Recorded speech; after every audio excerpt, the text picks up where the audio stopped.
Credit to our opponent, they played their tails off. I'll play this up front, I think. I'm just a little upset with the way we played up front, and got to get that fixed. It's always been a strength of Ohio State football and has been for quite a while. And then we're coming on, so without making too big a deal of it, we got to evaluate that and play better as we hit this stretch run here.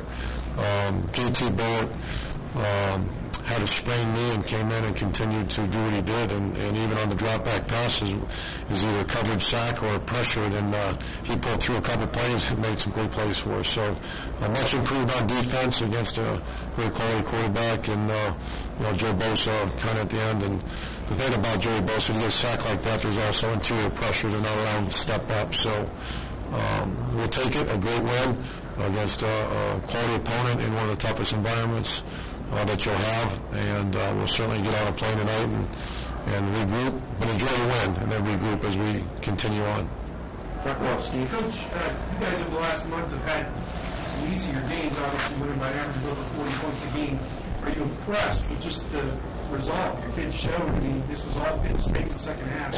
You guys found a way to pull it out. Yeah, I was very impressed. This team puts in a lot of work, and when they I knew they were going to pick that side. They go down in there. We play defense first. They go score, and then we had to come back into that. That was one of the toughest, to see your freshman quarterback do that. And it was. I actually pulled my ear off a couple times to hear it. That's you can't get louder. And the mud it up and get it done like that. They did a nice job. Front row there, Todd. When did JT sprain his knee, and did that change? Right at the late end of the first half. Did it change the way you guys would call plays? We tried to manage the game, and I didn't like the way we went about business in the second half, and when you're not moving people, and then they start teeing off on you, that's kind of felt like was happening. We have good skill, and we couldn't get them the ball. So we got to reevaluate a bunch of stuff we're doing. Do you feel lucky to get out of here with the win since? I don't use that term luck. It's like I never call someone and say good luck, because why do you work? Say good luck and go home early tonight and put the rabbit's foot in your pocket and hope things work out. We don't do that. It's not luck. It was a tough game. Penn State's a very rugged defensive unit. Boy, do they play hard. And if we would have not turned the ball, if we would not turn the ball over and took care of business, then we'll see what happened. But that's part of the game, and we didn't play very well. Far left here, Clay. How gratifying is it to see JT kind of come full circle? So some are going to fault him for those mistakes. The pick six that kind of gave the momentum, and yet in the overtime, when it looked like you were dead to rights, he's the one that gets it done. Yeah. Well, that's.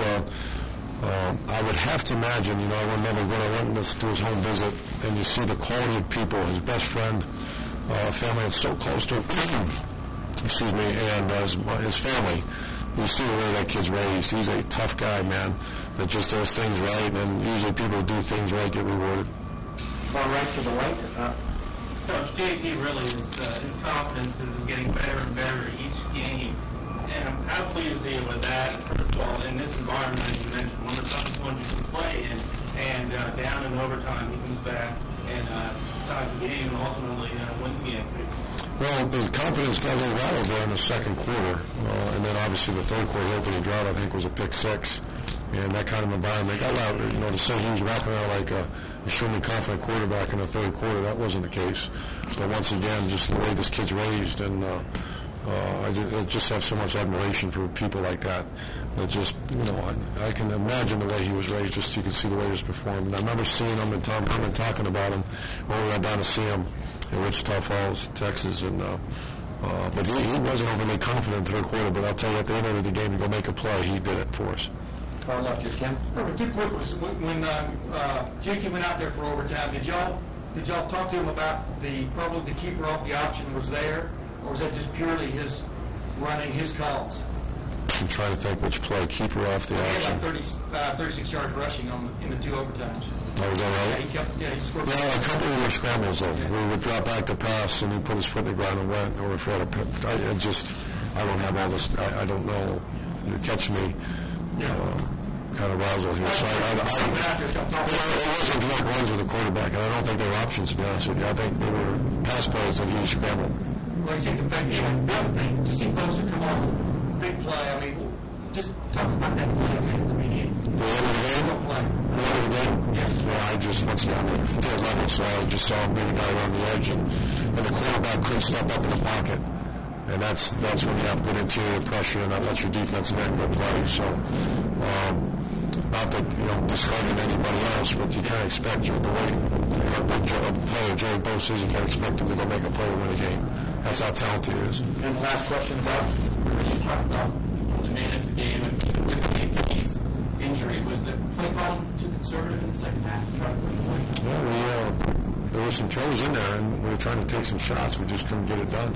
And I got to watch the film. I have more answers for you, I think, on Monday or Tuesday whenever I talk to you guys. But I didn't like the operation of the offense in the second half. We just got to get that fixed. And you guys had some communication issues, it seemed earlier. Oh, yeah. Just overall handling this scene, you're going to have another scene like this in Michigan State in 2 weeks.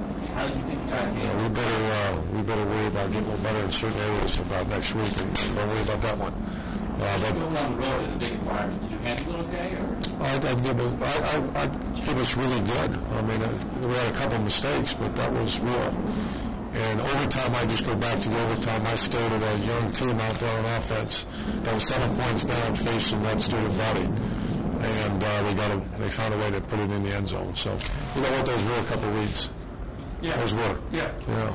Nice call, Tim. Did y'all tell him if Mike's either, or was it just purely him? Well, it's a play. That's just, you don't tell a quarterback it might be there. He's going to say, yeah, that's where we practice all the time.